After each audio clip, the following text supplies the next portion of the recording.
welcome viewers and students. Today we are going to analyze paper 024864 of our series. हमारे प्रश्न पत्रों की श्रृंखला में आज हम करने जा रहे हैं प्रश्न पत्र संख्या 64 का विश्लेषण। पेपर 64 आपकी स्क्रीन्स पर। पहला सवाल, सवाल संख्या 76। अब हमारे निर्देश है identify the segment in the sentence which contains A grammatical error. नीचे दिए गए वाक्य में एक ग्रामेटिकल एरर है, व्याकरणीय अशुद्धि है, जिसका पता लगाना है। पढ़ते हैं। If the sun and the moon were balanced, balanced का अर्थ है संतुलित, which means if heat and cold are in equilibrium, equilibrium का अर्थ है संतुलन, the person is healthy। वाक्य में एरर कहाँ है? निसंदेह वाक्य में एरर यहाँ है, एक खंड में वर नहीं आर होना चाहिए था। पूरा का पूरा वाक्य ध्यान से देखा जाए प्रेजेंट में है, which means are in equilibrium and is healthy। चूंकि पूरा वाक्य प्रेजेंट में है, खंड ए में डिपेंडेंट क्लॉज में वर नहीं आर होना चाहिए था। If the sun and the moon are balanced, वाक्य का अर्थ समझें। यदि सूर्य और चंद्रमा संतुलन में हो, जिसका अर्थ है हीट एंड कोल्ड, उष्णता और शीतलता, गर्मी और ठंडक संतुलन में हो, द पर्सन इज हेल्थी, तो फिर व्यक्ति स्वस्थ है। वर नहीं आर होना चाहिए था। हमारा करेक्शन ऑप्शन ए में है, यही हमारा आंसर है। आगे बढ़ते हुए सवाल संख्या 77। अब एक बार फिर से ग्रामेटिकल एरर का पता लगाना है। वाक्य 77 में it was during the reign of Elizabeth, शब्द रेन का अर्थ है साम्राज्य या हुकूमत, that Britannia came to be view as personification of Britain. Personification का अर्थ है साक्षात स्वरूप। ब्रिटानिया वास्तव में एक इमेज है, एक तस्वीर है एक देवी की, जिन्होंने हेलमेट पहना है और जिनके हाथ में त्रिशूल है। ये इमेज प्रतीक मानी जाती है ब्रिटेन का। तो it was during the reign of Elizabeth, Elizabeth की हुकूमत या साम्राज्य के दौरान, दैट ब्रिटानिया जो इमेज है उस देवी की, केम टू बी व्यू नहीं होगा, केम टू बी व्यूड होगा। टू बी के साथ पैसिव रचना है, थर्ड फॉर्म होनी चाहिए। केम टू बी व्यूड, देखी जाने लगी, as a personification of Britain, Britain के साक्षात स्वरूप के रूप में देखा जाने लगा ब्रिटानिया की इमेज को। करेक्शन ऑप्शन बी में है, व्यू नहीं व्यूड होना चाहिए, टू बी के साथ थर्ड फॉर्म पैसिव रचना है, आंसर बी। आगे बढ़ते हुए अगला सवाल, सवाल संख्या 78 आपकी स्क्रीन्स पर। फिल इन द ब्लैंक का प्रश्न है। पढ़ते हैं। The PM dash to the problem of air pollution in his speech. हमारा आंसर होगा adverted. The PM adverted to the problem of air pollution in his speech. शब्द adverted का अर्थ है रिफर्ड। आप किसी चीज की बात करें, उसका हवाला दें, तो आप उसको रिफर करते हैं या एडवर्ट करते हैं। The PM adverted to the problem of air pollution in his speech का अर्थ है अपने भाषण में प्राइम मिनिस्टर ने वायु प्रदूषण की समस्या का हवाला दिया, का उल्लेख किया, के बारे में बात की। अन्य ऑप्शन अवश्य देखें। एवर्ट का अर्थ है किसी चीज को टालना या किसी घटना को होने से रोकना, प्रिवेंट करना। अगर कोई एक्सीडेंट अवर्ट कर लिया गया है तो उसे होने से रोक लिया गया। शब्द एक्सक्लेम का अर्थ है विस्मय से किसी चीज को कहना, हर्ष, शोक, आश्चर्य आदि से किसी चीज को कहने को एक्सक्लेम करना कहते हैं। मेंशन का अर्थ है उल्लेख करना। मेंशन कुछ लोगों को आकर्षक ऑप्शन लग सकता है, परंतु यू मेंशन समथिंग, ना कि यू मेंशन टू समथिंग। हमारा आंसर एडवर्टेड ही रहेगा। आगे बढ़ते हुए अगला सवाल, सवाल संख्या 79। एक बार फिर से फिल इन द ब्लैंक का प्रश्न है। Minaz is so magnanimous that everyone is always dash to help him. सर्वप्रथम शब्द मैग्नानिमस का अर्थ जानना चाहिए। मैग्नानिमस का अर्थ है उदार या बड़े दिल वाला। यदि आप विशाल हृदय हैं, खासकर क्षमा करने की बात में, आप क्षमाशील हैं, उदार हैं, माफ करना जानते हैं, खासकर किनके प्रति आप क्षमाशील हैं? अपने शत्रुओं के प्रति तथा उन लोगों के प्रति जो आपसे कमज़ोर हैं। तो अपने से कमज़ोरों या शत्रुओं के प्रति उदार अथवा क्षमाशील हो तो मैग्नानिमस हो। That everyone is always dash to help him, answer होगा ईगर। ईगर का अर्थ है उत्सुक। अन्य ऑप्शन अवश्य देखें। इंथ्यूजियास्टिक का अर्थ है उत्साही। रिलक्टेंट का अर्थ है अनिच्छुक या अनविलिंग। अगर आप रिलक्टेंट है किसी काम को करने के लिए तो आप अनिच्छुक हैं, जैसे a lot of people are reluctant to change. शब्द इग्नोरेंट का अर्थ है अनभिज्ञ या अनजान। हमारा आंसर ईगर होगा। यद्यपि कुछ लोगों को इंथ्यूजियास्टिक आकर्षक ऑप्शन लग सकता है, पर इंथ्यूजियास्टिक टू नहीं होता, इंथ्यूजियास्टिक अबाउट समथिंग होता है। हमारा आंसर ईगर ही होगा। आगे बढ़ते हुए अगला सवाल, सवाल संख्या 80। हमारा निर्देश है प्रश्न शब्द का सिनोनिम पता लगाइए। सिनोनिम अथवा पर्यायवाची का अर्थ है समानार्थी शब्द। शब्द सक्यूलेंट का अर्थ है रसीला, सक्यूलेंट मैंगोज यानी रस से भरे आम। हमारा आंसर होगा जूसी। अन्य ऑप्शन अवश्य देखें। श्रिवल्ड का अर्थ है मुरझाया हुआ, मुरझाया हुआ इसके लिए एक पर्यायवाची हो सकता है विदर्ड। अन्य ऑप्शंस, ऑप्शन बी सॉफ्ट का अर्थ है नर्म और पेल का अर्थ है फीका पड़ा हुआ, रंग उड़ा हुआ, पीला सफेद सा। अगर चेहरा एकदम सफेद सा हल्का पीला सा पड़ गया हो, फीका पड़ गया हो, तो हम कहेंगे somebody has gone pale in the face। तो फीका पड़ा हुआ, सफेद, पीला सा, पेल। हमारा आंसर होगा जूसी। आगे बढ़ते हुए सवाल संख्या 81, एक बार फिर से सिनोनिम पता लगाना है प्रश्न शब्द का। प्रश्न शब्द है टिरनी। टिरनी का अर्थ है अत्याचार, जुल्म, तानाशाही।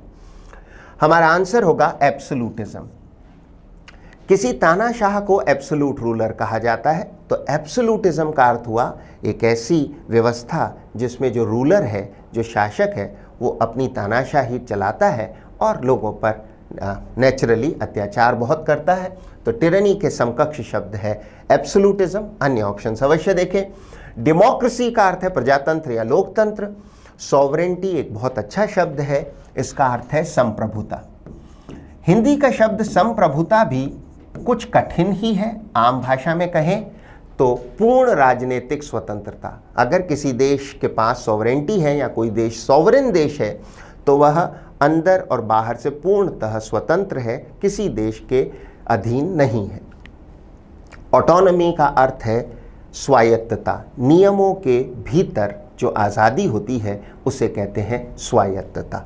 हमारा आंसर एब्सोल्यूटिज्म ही होगा। आगे बढ़ते हुए अगला प्रश्न सवाल संख्या 82 आपकी स्क्रीन पर। अब कि हम एंटोनिम या विलोम शब्द पता लगाएं प्रश्न शब्द का। प्रश्न शब्द है अनब्लेमिश्ड। अनब्लेमिश्ड का अर्थ है त्रुटि रहित, बेदाग, एकदम परफेक्ट। सो त्रुटि रहित, बेदाग या परफेक्ट, अनब्लेमिश्ड हुआ। आंसर होगा फ्लॉड। फ्लॉड का अर्थ है दोषपूर्ण या जिसमें कोई दोष हो, कमी हो, त्रुटि हो। इंटरेस्टिंगली ऑप्शंस बी व सी दोनों ऑप्शंस प्रश्न शब्द के पर्यायवाची हैं। इम्पैकेबल और फ्लॉलेस दोनों का अर्थ त्रुटि रहित या परफेक्ट होता है।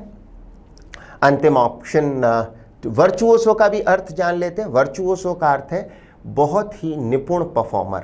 अगर आप किसी कला आदि में बहुत निपुण हैं तो फिर आप एक वर्चुओसो हैं। इसके लिए पर्यायवाची हो सकते हैं जीनियस अथवा माइस्ट्रो।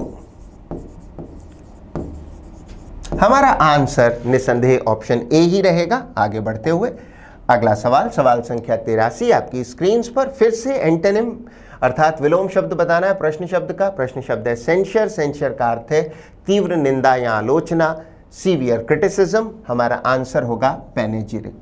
पैनेजिरिक का अर्थ है किसी व्यक्ति के पक्ष में की गई लंबी सराहना या तारीफ, अक्सर बोलकर या फिर लिखकर।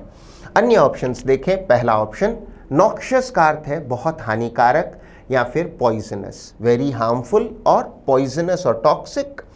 उदाहरण के तौर पर अगर कहीं से नॉक्शियस फ्यूम्स या नॉक्शियस स्मेल आ रही है तो वो धुआं या गंध बहुत हानिकारक है या विषैली है। फैंटेसी का अर्थ है कपोल, कल्पना या फिर मन की उड़ान।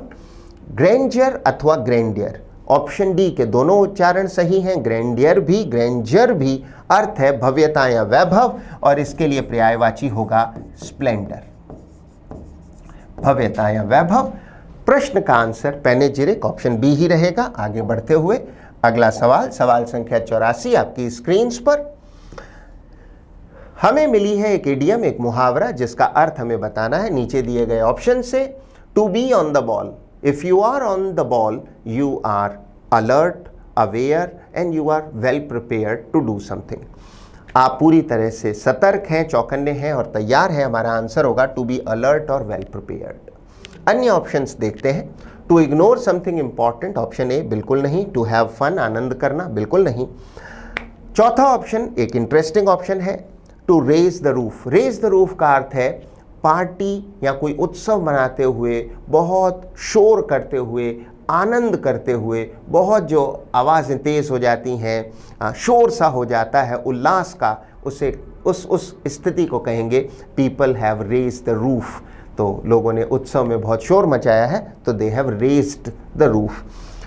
इडियम इंटरेस्टिंग है, पर हमारा आंसर सी ही रहेगा, टू बी अलर्ट और वेल प्रिपेयर्ड। आगे बढ़ते हुए सवाल संख्या 85, एक बार फिर हमारे पास है एक इडियम, एक मुहावरा। इडियम है टू बैरी द हैचेट। शब्द हैचेट का शाब्दिक अर्थ है एक प्रकार की कुल्हाड़ी। टू बैरी द हैचेट का अर्थ हुआ कुल्हाड़ी को गाड़ना, किंतु ये तो शब्दार्थ हुआ। भावार्थ या तात्पर्य क्या है? कुल्हाड़ी प्रतीक है दुश्मनी का।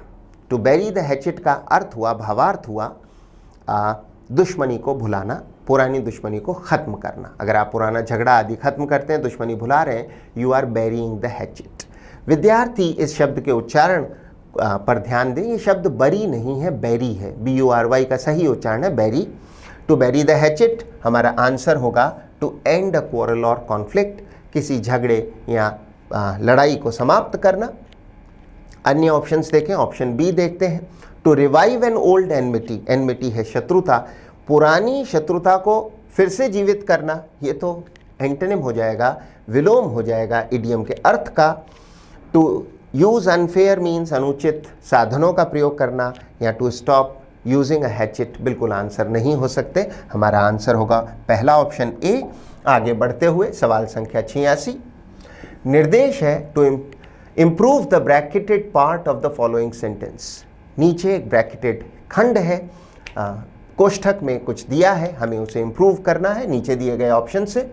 She is the best and wisest girl in the class. Best and wisest superlative degrees हैं गुड और वाइज की, क्रमशः दोनों ही एक ही गर्ल, एक ही नाउन को मॉडिफाई कर रही हैं, उसके बारे में बात कर रही हैं, इसलिए वाक्य में कोई एरर नहीं है, नो इम्प्रूवमेंट। कुछ लोगों को लग सकता है जब सुपरलेटिव डिग्री बेस्ट के पूर्व द है तो दूसरी सुपरलेटिव डिग्री वाइजेस्ट के पूर्व द क्यों ना हो। हम बात कर चुके हैं, ये दोनों एडजेक्टिव एक ही नाउन को मॉडिफाई कर रहे हैं, एक ही नाउन के बारे में बात कर रहे हैं, एक ही गर्ल की बात कर रहे हैं, इसलिए डेफिनेट आर्टिकल द दो नहीं बिल्कुल सिर्फ एक बार आएगा। दो के स्थान पर सिर्फ एक बार द का प्रयोग होगा। वाक्य में इंप्रूवमेंट की कोई आवश्यकता नहीं है, नो एरर। आगे बढ़ते हुए सवाल संख्या 87 आपकी स्क्रीन पर फिर से नीचे दिए गए वाक्य में ब्रैकेट्स में कुछ शब्द हैं, इस ब्रैकेटेड खंड को इंप्रूव करना है। नीचे दिए गए ऑप्शन से पढ़ते हैं, the people of Japan are wiser than America. वाक्य गलत है, मूलतः वाक्य यह होना चाहिए था, the people of Japan are wiser than the people of America. लोगों की तुलना लोगों से हो सकती है, पीपल की तुलना पीपल से हो सकती है। The people of Japan are wiser than the people of America. The people को दोबारा प्रयोग में नहीं लेना, तो हम इसकी जगह प्रोनाउन दोस का इस्तेमाल करेंगे, क्योंकि पीपल प्लूरल है पर्सन का। वाक्य बनेगा the people of Japan are wiser than those of America. Wiser than those of America सिर्फ ऑप्शन बी में है, यही हमारा उत्तर होगा। अंत में वाक्य बन जाएगा the people of Japan are wiser than those of America. Option B हमारा आंसर होगा। आगे बढ़ते हुए अगला सवाल, सवाल संख्या 88 आपकी स्क्रीन पर वन वर्ड सब्स्टिट्यूशन का प्रश्न है। विवरण को पढ़ते हैं, a person who is skilled in telling stories, वो व्यक्ति जो कहानियां सुनाने में बड़ा निपुण हो, कुशल हो। हमारा आंसर होगा रेकॉन्टर। शब्द रेकॉन्टर का अर्थ है किस्सा गो। किस्सा गो कहते हैं उस व्यक्ति को जो कहानियां और किस्से बड़े अच्छे तरीके से या दिलचस्प तरीके से सुनाता हो, बयान करता हो। उच्चारण है रेकॉन्टर। अन्य शब्द अवश्य देखें, सॉर्सरर का अर्थ है जादू टोना करने वाला व्यक्ति, इसके लिए एक पर्यायवाची हो सकता है विजर्ड, जादू टोना करने वाला व्यक्ति या तांत्रिक समान व्यक्ति, सॉर्सरर। स्टीव डोर एक इंटरेस्टिंग ऑप्शन है। स्टीव डोर वह व्यक्ति होता है जो बंदरगाह पर माल को शिप पर लोड और अनलोड करने का काम करता है, शिप पर माल चढ़ाने का और माल उतारने का काम करता है, जहाज पर काम करने वाला कुली। अंतिम ऑप्शन टाइरो। टाइरो कहते हैं अनुभवहीन व्यक्ति को, जिसको कोई अनुभव नहीं है।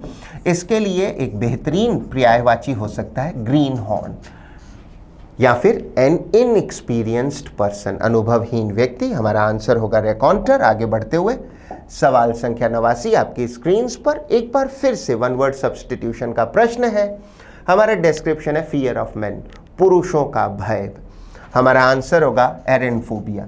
एरेनफोबिया कहते हैं पुरुषों से लगने वाले इरेशनल भय को, बहुत अधिक भय को फोबिया कहते हैं, पुरुषों से लगने वाला बहुत ज़्यादा या मॉर्बिड फियर या बहुत ज़्यादा डर कहलाता है एरेनफोबिया।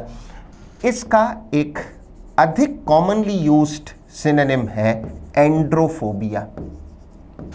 एरेनफोबिया या एंड्रोफोबिया। अन्य ऑप्शंस अवश्य देखें। एंथ्रोपोफोबिया का अर्थ है मानव जाति से भय। मानव जाति के विकास के अध्ययन को एंथ्रोपोलॉजी कहते हैं। एंथ्रोपोफोबिया हुआ मानव जाति से भय या मानवों से भय। एस्ट्रोफोबिया एक इंटरेस्टिंग शब्द है। इसका अर्थ है आसमानी बिजली या आसमानी गड़गड़ाहट। जो आसमान में गड़गड़ाहट थंडर होती है अथवा आसमान में जो बिजली तड़ित या दामिनी चमकती है लाइटनिंग, उससे लगने वाले भय को कहते हैं एस्ट्रोफोबिया। जबकि ऑप्शन सी एस्ट्रोफोबिया का अर्थ है तारों या अंतरिक्ष से भय, मॉर्बिड फियर ऑफ स्टार्स और स्पेस। एस्ट्रोफोबिया में एस्ट्रो एस्ट्रो मूलतः तारों की बात करता है, इसीलिए ज्योतिष को एस्ट्रोलॉजी और खगोल को एस्ट्रोनॉमी कहते हैं। सितारों से या फिर अंतरिक्ष से, स्टार्स या स्पेस का फोबिया या भय। हमारा आंसर होगा ऑप्शन डी। आगे बढ़ते हुए सवाल संख्या 90, हमें पहचानना है इनकरेक्टली स्पेल्ड वर्ड को और हमारा आंसर होगा हाइजीन। शब्द हाइजीन की स्पेलिंग के मध्य में EI नहीं IE होना चाहिए। हाइजीन का अर्थ है साफ सफाई या स्वच्छता। उदाहरण के तौर पर खाने पीने के स्थानों या रेस्टोरेंट्स आदि में हाइजीन का विशेष ध्यान रखा जाना चाहिए। ऑप्शन बी कैरियर का अर्थ है वाहक। कोई शिप या ट्रक जो माल ले जाए उसे भी कैरियर कहते हैं। वैसे वे जीव जो किसी इन्फेक्शन को कैरी करे उसे भी कैरियर कहा जाता है। तीसरा ऑप्शन करियर। करियर का अर्थ है जीवन वृत्त। आप अपने जीवन में जो नौकरियां करते हैं, प्रमोशंस पाते हैं, आपका पूरा कार्यकारी जीवन जो है वो करियर है आपका। अंतिम ऑप्शन एपरल। एपरल का अर्थ है क्लोथ्स या क्लोथिंग, वस्त्र, पोशाक। सामान्यतः वे जो आप किसी विशेष अवसर पर धारण करते हैं एपरल कहलाते हैं, क्लोथ्स या क्लोथिंग। हमारा आंसर ऑप्शन ए ही रहेगा। आगे बढ़ते हुए सवाल संख्या 91 में एक बार फिर से इनकरेक्टली स्पेल्ड वर्ड का पता लगाना है। हमारा आंसर होगा ऑप्शन डी डिमाइस। शब्द डिमाइस की स्पेलिंग में अंत में CE नहीं SE होना चाहिए। डिमाइस का अर्थ है मृत्यु। अन्य ऑप्शंस रिजाइड का अर्थ है निवास करना, इसी से शब्द बने हैं रेजिडेंस और रेजिडेंट। रिवाइज का अर्थ है ऑप्शन बी। रिवाइज का अर्थ है दोहराना। आप किसी चीज़ को रिवाइज कर रहे हैं तो दोहरा रहे हैं। रिवाइज का एक और अर्थ है संशोधन करना। अगर प्राइसेस रिवाइज कर दी गई हैं तो उन्हें बदल दिया गया है, संशोधित कर दिया गया है। ऑप्शन सी डिवाइज का अर्थ है कोई युक्ति या प्लान बनाना। If you devise a plan you make a plan. कुछ लोगों को लगेगा कि डिवाइस की तो ये स्पेलिंग है। देखिए ये डिवाइस है, उच्चारण पे ध्यान दें। डिवाइस स की ध्वनि आएगी। ये एक नाउन है। डिवाइस का अर्थ है कोई युक्ति या यंत्र। मोबाइल फोन भी एक डिवाइस है। जबकि ऑप्शन सी का उच्चारण है डिवाइस। ज की ध्वनि आएगी। ये एक वर्ब है। इसका अर्थ है युक्ति बनाना या प्लान बनाना। हमारा आंसर फिर भी ऑप्शन डी ही होगा। आगे बढ़ते हुए सवाल संख्या 92 आपकी स्क्रीन पर अब हमें मिला है रीअरेंजमेंट ऑफ सेंटेंसेस का एक प्रश्न। 4 खंड हैं जिनको हमें सही क्रम में लगाना है। पढ़ते हैं। Most learners have a huge discrepancy between their verbal skills and writing ability. Discrepancy का अर्थ है अंतर। बहुत सारे सीखने वाले या विद्यार्थियों की वर्बल स्किल्स अर्थात उनकी शाब्दिक योग्यताओं और उनकी राइटिंग एबिलिटी, लिखने की योग्यता में बड़ा अंतर होता है, फर्क होता है।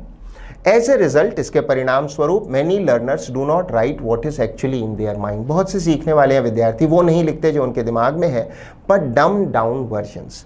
डम डाउन करने का अर्थ है किसी चीज़ को आवश्यकता से अधिक सरल बना देना, इतना सरल बनाना कि उसके अंदर की बौद्धिक चीज़ ही समाप्त हो जाए।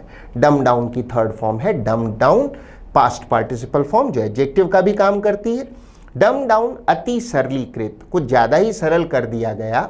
वर्जन का अर्थ है प्रारूप। So they do not make mistakes, ताकि वो गलतियां ना करें। So that they do not make mistakes.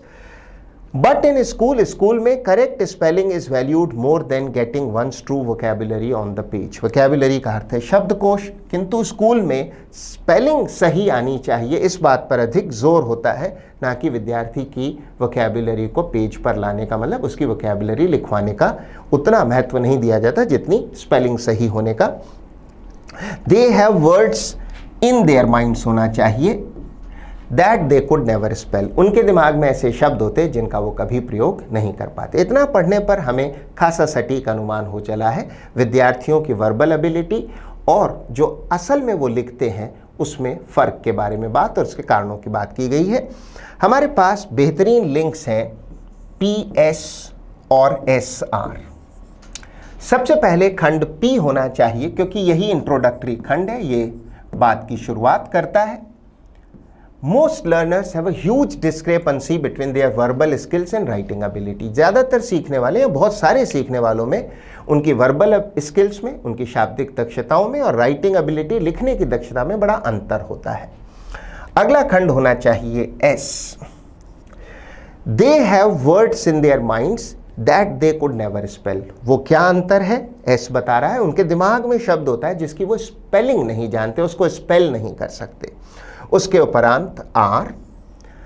But in school, लेकिन स्कूल में correct spelling is valued more than getting one's true vocabulary on the page. लेकिन स्कूल में किस चीज को ज्यादा वैल्यू किया जाता है, महत्व दिया जाता है, वो है सही स्पेलिंग होनी चाहिए, ना कि वो वोकैबुलरी जो विद्यार्थी के दिमाग में हो वो लिखी जाए।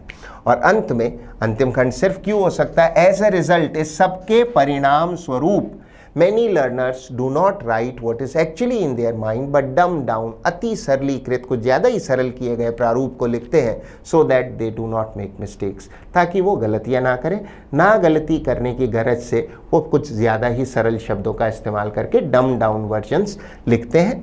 अंतिम खंड हुआ क्यों, वो ऑप्शन आंसर होगा जिसमें P के बाद S हो, S के बाद R और अंत में Q हो, ऐसा ऑप्शन है सिर्फ ऑप्शन A, यही हमारा आंसर है। आगे बढ़ते हुए अगला सवाल, सवाल संख्या 93 आपकी स्क्रीन पर एक बार फिर से रीअरेंजमेंट ऑफ सेंटेंसेस का प्रश्न। दिए हुए सेगमेंट्स को पढ़ते हैं और फिर उन्हें सही क्रम में रीअरेंज करते हैं। For that we need people who possess not only high skills but high values as well. Possess का अर्थ होता है किसी के पास होना, और उसके लिए हमें चाहिए लोग जिनके पास न केवल ऊंची स्किल्स हैं, उच्च स्तरीय दक्षताएं हैं, but high values as well. Values का अर्थ है मूल्य, पर जिनके मूल्य या सिद्धांत भी उच्च होने चाहिए। So the need of the hour, need of the hour का अर्थ है वक्त की जरूरत, is not only skill based education but also value inspired and value based education. इसलिए वक्त की आवश्यकता है, न केवल कौशल आधारित शिक्षा होनी चाहिए बल्कि मूल्यों से प्रेरित, value inspired and value based, मूल्यों पर आधारित या सिद्धांतों पर आधारित शिक्षा होनी चाहिए। When we talk of investing in education, जब हम बात करते हैं शिक्षा में निवेश करने की, a question arises as to what kind of education needs to be given to youngsters। एक प्रश्न उत्पन्न होता है as to कि what kind of education, किस तरह की एजुकेशन युवाओं को देनी चाहिए। Our aim, aim का अर्थ है लक्ष्य, is to evolve, विकसित करना, not only an affluent society, affluent का अर्थ है धनवान। हम विकसित करने, हमें हमारा लक्ष्य जो है वो न केवल समृद्ध, एफ्लुएंट है धनवान, धनवान या समृद्ध समाज विकसित करने का उद्देश्य नहीं होना चाहिए, बट एन एगैलिटेरियन, एगैलिटेरियन का अर्थ है समानतावादी, जो समानता की बात करे। जस्ट का अर्थ है न्यायपूर्ण, इसी से शब्द बना है जस्टिस। ह्यूमेन का अर्थ है काइंड, दयालु, जिसके मन में दया हो। एंड कंपैशनेट का अर्थ भी है करुणा से भरा या दयालु सोसाइटी। हमारा लक्ष्य होना चाहिए विकसित करना या इवॉल्व करना, न केवल एक धनवान समाज, एफ्लुएंट है धनवान, बल्कि एक ऐसा समाज जो समानतावादी हो, न्यायपूर्ण हो और जिसके अंदर दया का भाव हो। इतना पढ़ने पर हमें सटीक अनुमान हो गया है ये एक ऐसा पैसेज है जिसमें बात की जा रही है वैल्यू बेस्ड एजुकेशन की इंपॉर्टेंस की। हमारे पास जो सबसे अच्छे लिंक्स हैं वो है RS और PQ। सबसे पहले सेगमेंट R होना चाहिए क्योंकि यही पैसेज की शुरुआत कर रहा है, इंट्रोडक्टरी सेगमेंट है।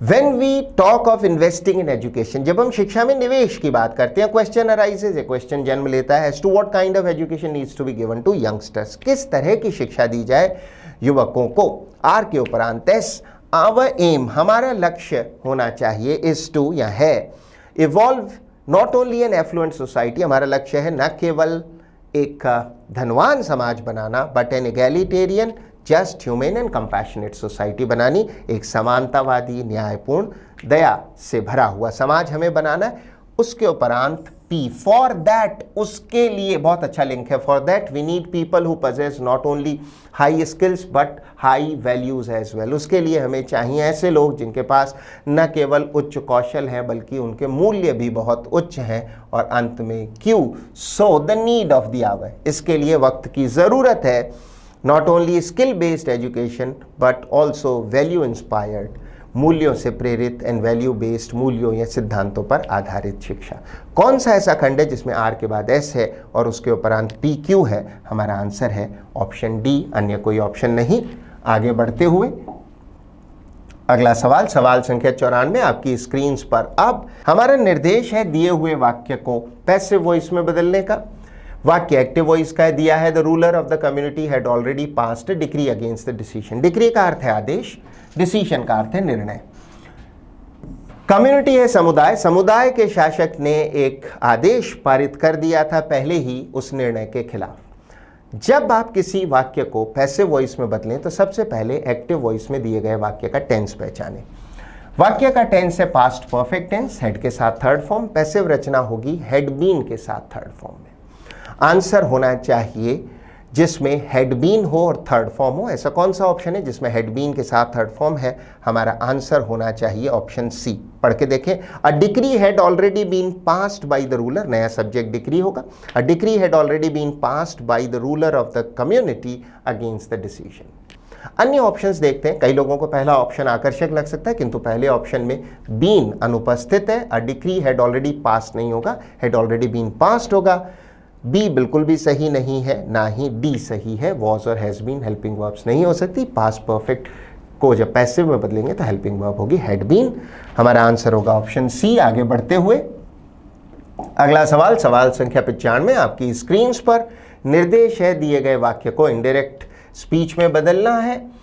वाक्य पढ़ते हैं, mother said to me quote will you come here and help me unquote. ऐसे वाक्यों को जब इनडायरेक्ट में बदलें तो सबसे पहले रिपोर्टिंग वर्ब का टेंस पहचानें। Reporting verb said past tense में है। आप जानते हैं अगर रिपोर्टिंग वर्ब पास्ट टेंस में हो तभी डायरेक्ट स्पीच का टेंस इनडायरेक्ट स्पीच में बदलता है। वाक्य इंटेरोगेटिव या प्रश्नवाचक है, इसलिए कंजंक्शन इफ या वेदर का इस्तेमाल होगा। चूंकि ये प्रश्नवाचक वाक्य है, रिपोर्टिंग वर्ब सेड आस्क्ड या क्वेश्चन में बदलेगी। मदर आस्क्ड मी होना चाहिए, ऑप्शन ए हो सकता है, सी हो सकता है, डी हो सकता है। आस्क्ड मी कंजंक्शन इफ या वेदर, इफ ऑप्शन ए में भी है, ऑप्शन डी में भी है। इफ आई, विल बदलेगा वुड में, कम बदलेगा गो में, हियर बनेगा देयर और मी बदलेगा हर में, क्योंकि मदर स्वयं को मी कह रही है इनडायरेक्ट स्पीच में, उसे हम कहेंगे her. Mother asked me if I would go there and help her, हमारा आंसर होगा ऑप्शन चौथा। Mother asked me if I would go there and help her. कुछ लोगों को लगेगा पहला क्यों नहीं, mother asked me if I would go there and helped नहीं होगा, वुड के साथ हमें फर्स्ट फॉर्म चाहिए, हेल्प नहीं हेल्प होना चाहिए था, इसलिए आंसर होगा चौथा ना कि पहला। आगे बढ़ते हुए सवाल संख्या 96 से 100 हमारे पास है cloze test, fill in the blanks का एक समुच्चय, एक सेट करने की विधि आप हमेशा से जानते हैं। दिए हुए पैसेज को पढ़ें, पहली बार में हल ना करें, समय कम हो तो आधा पढ़ें, उसके बाद हल करें और हमेशा ब्लैंक के आगे तक पढ़ें। पढ़ते हैं, the dash of energy in India are met from both commercial and non commercial sources. Commercial है वाणिज्यिक, नॉन कमर्शियल है गैर वाणिज्यिक। The most dash sources of energy today are coal, कोयला, and natural gas, प्राकृतिक गैस। हाइड्रो इलेक्ट्रिसिटी, शब्द hydro जल के लिए आता है तो हाइड्रो इलेक्ट्रिसिटी का अर्थ है जल से बनने वाली बिजली या पन बिजली, एंड न्यूक्लियर पावर परमाणु शक्ति। On the other hand firewood, firewood का अर्थ है जलाई जाने वाली लकड़ी। काउडंग केक्स का अर्थ है गाय के गोबर के उपले, and vegetable waste etcetera. Vegetable waste का अर्थ है वनस्पतिक अपशिष्ट, खाने पीने की प्रोसेसिंग की इंडस्ट्री से जो कचरा निकलता है, जो छिलके वगैरह निकलते हैं, उस अपशिष्ट को वेजिटेबल वेस्ट कहते हैं। Etcetera dash non commercial forms of energy, non commercial है गैर वाणिज्यिक। इतना पढ़ने पर हमें अनुमान हो चला है ये एनर्जी के या ऊर्जा के वाणिज्यिक और गैर वाणिज्यिक, कमर्शियल और नॉन कमर्शियल सोर्सेज के बारे में एक पैसेज है, अब हल करते हैं।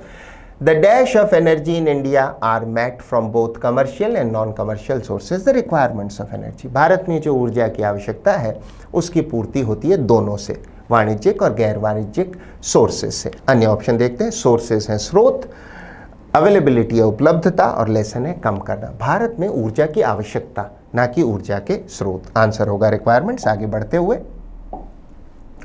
The most dash sources of energy, the most important है महत्वपूर्ण, सबसे अधिक महत्वपूर्ण sources of energy today are coal, कोयला, natural gas, hydro electricity and nuclear power. अन्य ऑप्शंस देखते हैं। वाइटली क्यों नहीं? विद्यार्थी गौर करें, सोर्सेस एक नाउन है और नाउन को मॉडिफाई किया जाता है एडजेक्टिव से, इसलिए आंसर होगा इंपॉर्टेंट। वाइटली क्यों नहीं? वाइटली का अर्थ है महत्वपूर्ण रूप से, ये एक एडवर्ब है। यदि ऑप्शन वाइटल होता तो हम इस पर विचार कर सकते थे। इनसिग्निफिकेंट का अर्थ है मामूली या महत्वहीन, जबकि एक्सपेंसिव का अर्थ है महंगा। हमारा आंसर होगा इंपॉर्टेंट। आगे बढ़ते हुए, the most important sources of energy today are coal and natural gas, hydroelectricity and nuclear power. On the other hand, firewood, cow dung cakes and vegetable waste etc. constitute का अर्थ है निर्माण करना या बनाना, non commercial forms of energy. जहाँ तक energy या ऊर्जा के गैर वाणिज्यिक स्रोतों का सवाल है तो वो वर्ग निर्मित होता है, उस वर्ग को बनाते हैं कौन? फायरवुड, काउ डंग केक्स और वेजिटेबल वेस्ट। अन्य ऑप्शंस देखें। कंबाइन का अर्थ है मिलाना, मिक्स का अर्थ है मिश्रण करना या मिलाना, और कोलैबोरेट का अर्थ है व्यावसायिक गठजोड़ करना। यदि एक कंपनी दूसरे के साथ कोलैबोरेट करती है तो व्यावसायिक गठबंधन या गठजोड़ करके व्यापार चलाती है। हमारा आंसर होगा कॉन्स्टिट्यूट। ये सभी चीज़ें firewood, cow dung cakes, vegetable waste etcetera मिलकर क्या बनाते हैं? Non commercial forms of energy. आगे बढ़ते हुए, while non commercial forms of energy dash demand, meet demand. जो non commercial forms of energy हैं ये पूरी करती हैं, मीट का अर्थ यहाँ पूरा करने से है। पैसेज की पहली लाइन में मैट भी पूरा करने से ही अर्थ था, मीट की थर्ड फॉर्म थी। While non commercial forms of energy meet पूरा करती है डिमांड आवश्यकता को, टू सम एक्सटेंट, एक्सटेंट का अर्थ है हद, कुछ हद तक की आवश्यकता की पूर्ति करती हैं। अन्य ऑप्शंस देखें। नीड का अर्थ है आवश्यकता, शेड का अर्थ है किसी चीज़ को गिराना या झाड़ना। अगर आप आंसू आपके आ रहे हैं तो यू आर शेडिंग टीयर्स। इसी तरह अगर पेड़ से पत्तियां गिर रही हैं तो the tree is shedding its leaves, तो झाड़ना, गिराना। अंतिम ऑप्शन रेस्ट का अर्थ है आराम करना या कहीं रखे होना किसी चीज़ का, समथिंग रेस्ट देयर, वहाँ पड़ी है। अगर कोई व्यक्ति रेस्ट कर रहा है तो आराम कर रहा है। हमारा आंसर होगा meet. Meet demand to some extent. Coal is the dash source of commercial energy in India. Coal is the largest, largest का अर्थ है सबसे बड़ा। जो कोयला है वो सबसे बड़ा स्रोत है वाणिज्यिक ऊर्जा का भारत में।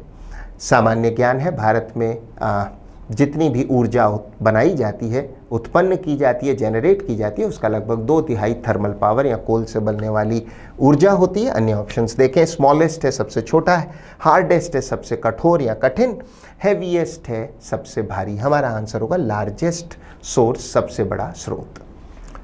तो ये था आपका विश्लेषण पेपर 64 का। I hope you manage to learn something important from this analysis.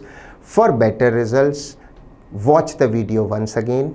Video में सिखाए गए नियमों का अभ्यास करें, इसमें सिखाई गई वोकैबुलरी को नोट करें और बेहतर होगा उसको अपने एग्जाम्पल सेंटेंसेस में यूज़ करें। So keep working, keep learning, keep trying. All the best. Thank you and bye bye.